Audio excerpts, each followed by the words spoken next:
face the unknown and ponder the question.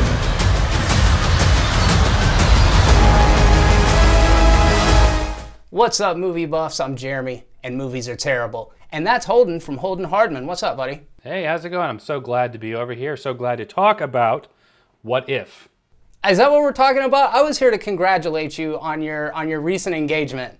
Thank you. Thank you very much. I haven't posted, I posted some stuff on Instagram, but I haven't posted a video or anything on it. But thank you very much. Jen and I are both very, very excited, very, very happy right now. Yeah, most definitely. And then I don't want to bury the lead, but there's some exciting news coming out in the next couple of weeks. So you guys make sure to stay tuned to both Holden's channel, my own, over at Matt Lane Fitness, just all the usual suspects, because we're excited to be getting back into the swing of a couple of things. And as Holden and I have done in the past couple of months, we're going to talk about the new Marvel series on Disney Plus. It's called What If, and it is the first canonical animated MCU project that we've gotten yet. It's got a really impressive voice talent cast, including Jeffrey Wright. If this were the Twilight Zone, he is the Rod Serling character. He plays Uatu the Watcher. So this first episode, Holden, is essentially what would happen if Peggy Carter got the super soldier serum instead of Steve. And just general thoughts, Holden, what do you think about the What If series so far? Well, I really enjoyed it. I made some comments when Jen and I watched it that the animation reminded me a lot of Dragon Ball FighterZ. I don't know if you played the game at all, but like the cut scenes looked like it. The smoke simulations looked like it. So I kept thinking about that the whole time. I also commented that the strength of Peggy seemed to be closer to that of like Captain America Winter Soldier or like Civil War, maybe even stronger than our actual Captain America, because she was bodying like multiple people at once, like lifting trucks over her head. And Steve is strong, and he's definitely kicked some people like across the room, but she seemed like even stronger. And I just kind of attribute that to just it being animation, and they have a lot more freedom to go over the top like that. But that was something I noted.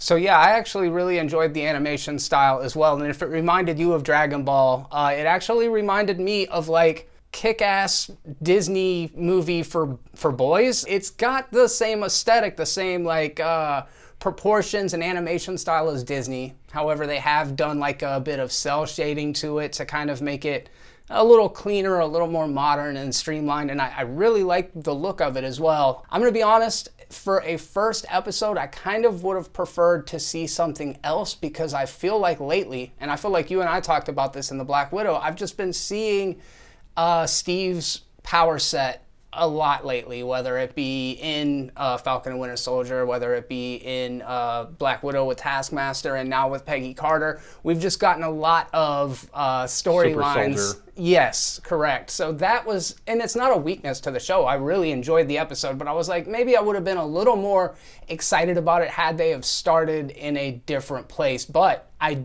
do like the way that they took this, and Steve's role in this I thought was pretty cool. I agree. One thing I wish that they would have done, Jen and I talked about it a little bit too, is that whole train sequence with Steve falling down. I wish that they would have made him the Winter Soldier and then have him fight against Peggy. I thought it looked like they were setting it up for that.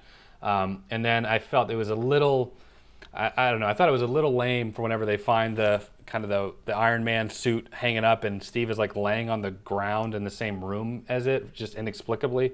I thought was a little weakness of it. And I get that they can't do the whole Winter Soldier thing just with the time of the show and how long it is and what they're trying to do with it being an anthology, but that's a direction I would have loved to have seen, like Steve's memory being wiped, become a Winter Soldier, and then fight Peggy. I thought would have been really, really cool. In the beginning, Jeffrey Wright's Watcher really does clearly define what the premise of this show is, and it's basically every decision that you make, if you made a different choice at any time along the way, it branches off into a separate branch of this fractaled timelines. Every possibility is a different dimension. So I think that it's opening up some things in the future of the movies themselves. Do you think that they're using this as a backdoor way to switch out T'Challa for Black Panther 2? Maybe. I don't think that they would actually do that. I don't know how they're going to do it. I could be totally wrong. But I feel like they can't just sort of sweep that under the rug or try to convenience their way out of it.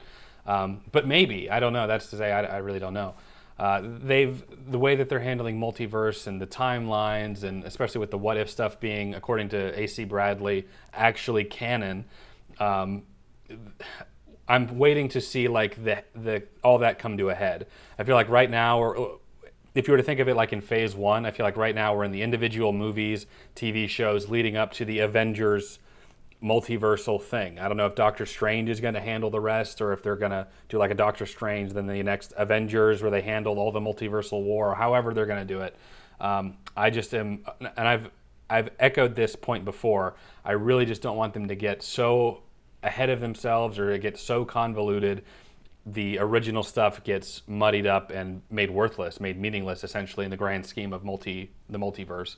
I'm really worried about that the further we go down this technically canon stuff. So that's where I'm at. I just don't want them to cheapen everything.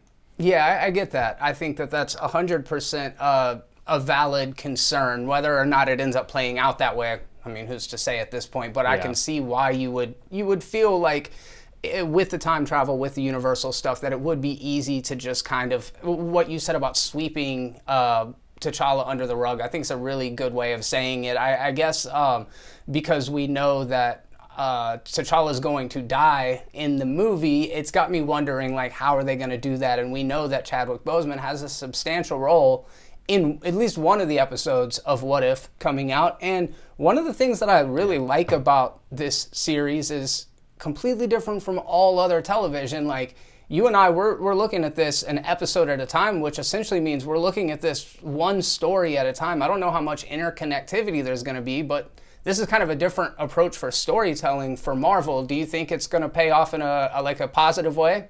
I think so overall, probably. I think they're really pushing What If as like must-see TV. And right now I feel like it's, while good, there's only so much you can do in a 30-minute anthology series. It's the exact opposite of like WandaVision, where it's essentially a 3-hour long chunk of Wanda's story and development and growth. Same thing with Falcon and the Winter Soldier. Same thing with Loki even. But to do these little 30-minute things, it's to me it's gonna amount for me probably just like that was a really interesting thing that they did. Anyway, back to what's actually going on type of thing. Yeah, no, I get it. And as I was watching the episode, I'm like, is this essential? Is it like, could I live without this series?